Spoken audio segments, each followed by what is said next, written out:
Selamat bergabung kembali bersama kami, Reaper Consultant pada e-learning Accurate 5 Enterprise Basic. Sekarang kita masuk pada bagian inventory atau persediaan. Pada bagian warehouse dan item categories, kita skip karena informasi ini kita bisa tambahkan menyusul. Kita klik next, masuk pada bagian item default account. Kita set untuk item default account menuju akun finish good. Jadi, kita pilih untuk inventory ke inventory finish good, sales ke sales finish good, sales return ke sales return finish good, item sales discount ke sales discount finish good, good in transit ke good in transit, cost of goods sold ke cost of goods sold finish good, purchase return ke inventory finish good, expense account ke other expense, terakhir, unbilled goods account ke unbilled goods. Selanjutnya, klik next. Pada bagian production default account, kita set untuk akun WIP inventory ke akun WIP inventory. Kemudian variance, kita set ke variance. Kemudian untuk expense account, kita set ke wages expense. Selanjutnya, klik next. Masuk pada bagian costing method. Pada bagian costing method, kita pilih FIFO atau first in, first out. Untuk pilihan costing method ini, nantinya bisa disesuaikan dengan kebutuhan kita. Tetapi, perlu diperhatikan bahwa untuk memilih costing method ini hanya bisa sekali dalam satu database, dan tidak bisa diubah jika sudah ada transaksi.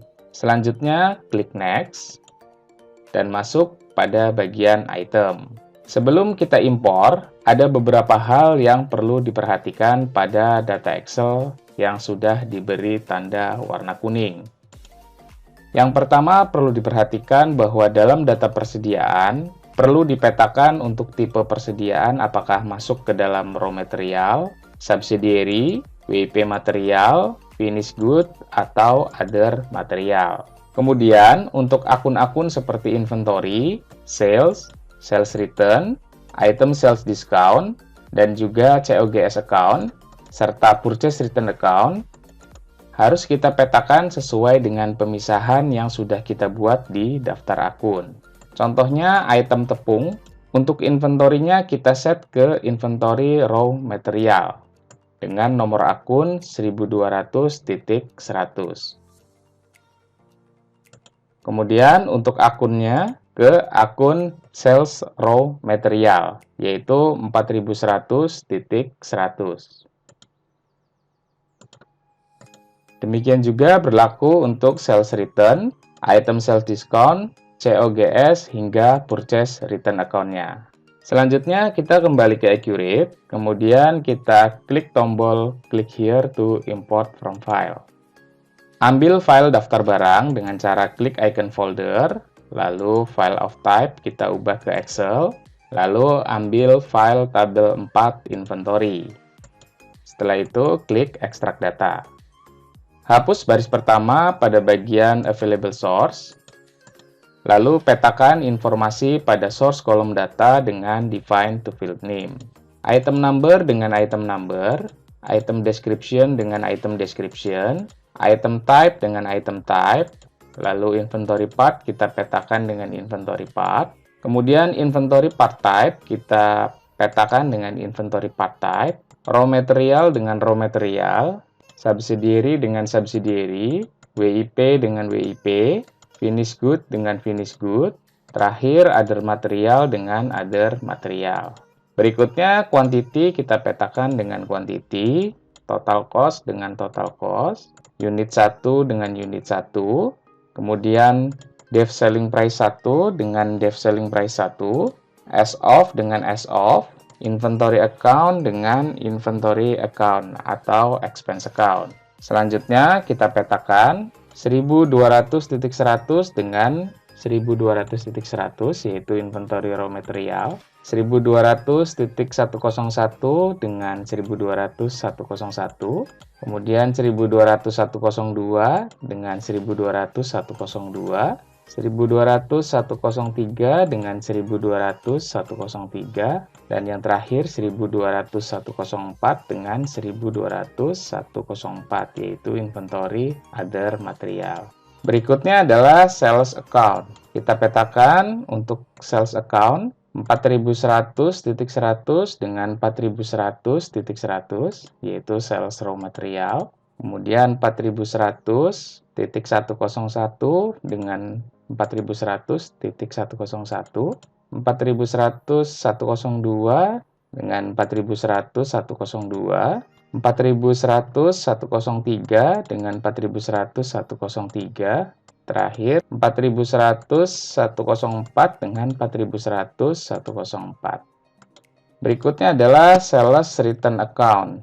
Kita petakan dengan sales return account, kemudian kita petakan 4.200.100 dengan 4.200.100, lalu 4.200.101 dengan 4.200.101, 4.200.102 dengan 4.200.102, 4.200.103 dengan 4.200.103, dan yang terakhir 4.200.104 dengan 4.200.104. Berikutnya yaitu item sales discount account.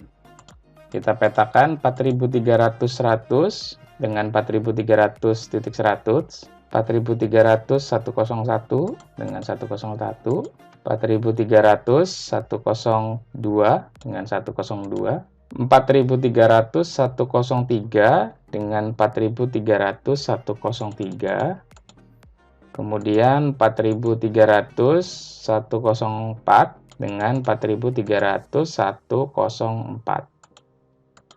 Berikutnya COGS account dengan COGS account 5.000.100 dengan 5.000.100, 5.000.101 dengan 101, 5.102 dengan 5.102, 5.103 dengan 103, 5.104 dengan 104. Lalu purchase return account, kita petakan dengan purchase return account 1.200.100 dengan 1.200.100, 1.200.101 dengan 101, kemudian 1.200.102 dengan 102, 1.200.103 dengan 103, terakhir 1.200.104 dengan 104. Berikutnya unbilled goods account. Kita petakan dengan unbilled goods account. 2.300 kita petakan dengan 2.300. Lalu good in transit dengan good in transit account. 1201 dengan 1201. Setelah semua terpetakan dengan baik, kita klik import data. Jika berhasil, akan diinformasikan 12 data terimpor. Klik OK, kemudian kita klik Next. Kita masuk pada bagian Fiscal Fixed Asset Type. Kita ambil file Fiscal Fixed Asset Type dengan cara klik here to import from file. Klik icon folder, lalu ubah file of type-nya menjadi Excel, kemudian kita ambil file 5.1. Kita klik extract data, hapus baris pertama pada bagian available source, lalu kita petakan Fiscal Fixed Asset Type dengan Fiscal Fixed Asset Type, Fiscal Estimated Life dengan Fiscal Estimated Life, lalu Fiscal Depreciation Method dengan Depreciation Method. Straight Line kita petakan dengan Straight Line. Kemudian klik OK, lalu klik Import Data. Jika berhasil, akan dikonfirmasi 2 data terimpor. Klik OK, kemudian kita klik Next. Masuk pada bagian Fixed Asset Type. Kita impor data Fixed Asset Type yang sudah disiapkan. Caranya, klik here to import from file, lalu klik icon folder, kemudian file of types-nya adalah Excel. Kita ambil table 5.2, klik open, lalu extract data. Selanjutnya, kita hapus baris pertama pada bagian available source. Kemudian kita petakan fixed asset type dengan fixed asset type, kemudian fiscal fixed asset type dengan fiscal fixed asset type. Bangunan permanen dengan bangunan permanen, golongan 1 garis lurus dengan golongan 1 garis lurus. Kemudian klik OK, lalu klik import data. Jika berhasil, akan dikonfirmasi 2 data terimport. Klik OK.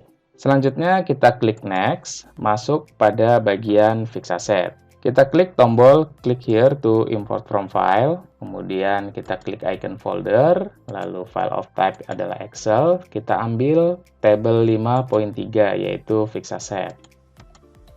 Setelah kita klik Extract Data, kita hapus baris pertama pada bagian Available Source, kemudian kita petakan informasi pada source column data dengan define to field name. Asset code dengan asset code, kemudian asset description dengan asset description, estimated life dengan estimated life, fixed asset type dengan fixed asset type. Lalu pada bagian building, kita petakan dengan building, equipment dengan equipment. Lalu purchase date, kita petakan dengan purchase date, usage date dengan usage date, depreciation method dengan depreciation method, lalu straight line kita petakan dengan straight line. Berikutnya expenditure kita petakan dengan expenditure, lalu fiscal fixed asset kita petakan dengan fiscal fixed asset. Pada bagian true kita petakan dengan true, kemudian intangible dengan intangible, false kita petakan dengan false. Lalu expenditure account kita petakan dengan expenditure account, opening balance equity kita petakan dengan opening balance equity, lalu klik OK. Kemudian asset account dengan asset account, building kita petakan dengan building, equipment dengan equipment. Lalu accumulated depreciation account dengan accumulated, building dengan building, equipment dengan equipment. Terakhir adalah depreciation expense account, kita petakan dengan depreciation expense account. Depreciation building dengan depreciation building, equipment dengan equipment. Setelah semua terpetakan dengan baik, kita klik import data. Jika berhasil, akan dikonfirmasi 2 data terimport. Klik OK. Selanjutnya, kita klik Next, lalu masuk pada bagian Trial Balance. Pada bagian Trial Balance, kita langsung Next, masuk ke bagian Preferences. Preferences juga kita Next. Setelah itu akan muncul informasi congratulations. Kita klik finish. Selanjutnya setelah proses impor data saldo awal selesai, lakukan proses period end untuk mendapatkan saldo awal untuk akumulasi penyusutan. Caranya dari menu General Ledger, kita pilih period end. Pada bagian bulan kita isi Desember, pada bagian tahun atau year kita isi 2020. Kemudian kita klik OK. Setelah muncul informasi period end complete, kita klik OK. Berikutnya, kita buka neraca per 31 Desember 2020.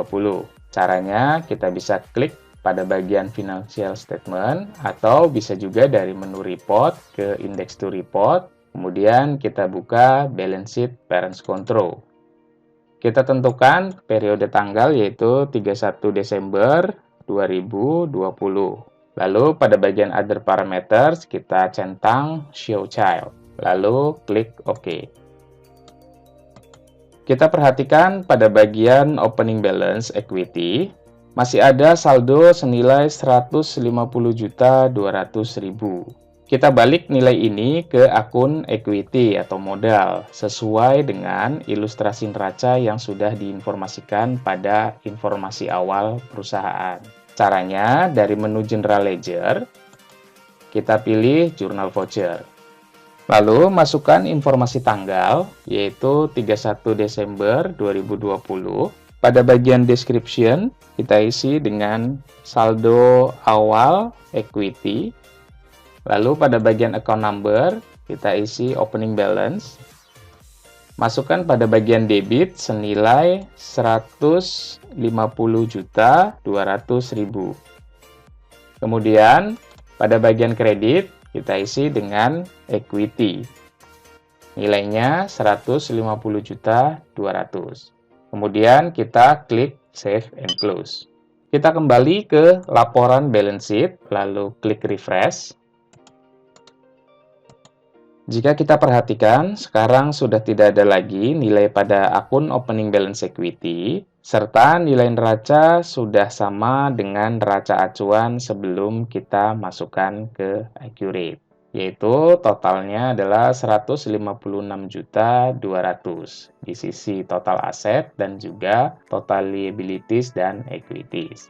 Berikutnya, sebelum kita melanjutkan pada video transaksi, kita perlu lakukan sedikit setting pada preferensi dan beberapa akun di database kita. Yang pertama, pada bagian preferensi, kita masuk dari menu Setup, kemudian ke Preferences. Lalu kita klik Feature, kemudian aktifkan beberapa fitur yang kita perlukan, yaitu Multi Warehouse, Multi Unit, Can Edit Invoice Number, Warehouse per Item, dan Manufacturing Module. Setelah itu, klik OK. Kemudian, kita set dua akun yang nantinya akan kita alokasikan ke produksi, yaitu Wages Expense dan Electricity and Water Expense. Caranya, dari menu List, kita masuk ke Chart of Account. Kita pilih untuk type-nya adalah Expense. Kemudian kita buka akun Wages Expense, lalu kita centang pada bagian Allocation to Production, lalu klik OK. Lakukan hal yang sama untuk akun Electricity and Water Expense. Kita centang Allocation to Production, kemudian klik OK. Demikian panduan proses impor saldo awal pada bagian inventory dan aktiva tetap. Pada video selanjutnya, kita akan membahas bagian yang terakhir dari e-learning Accurate 5 Enterprise Basic, yaitu proses input transaksi.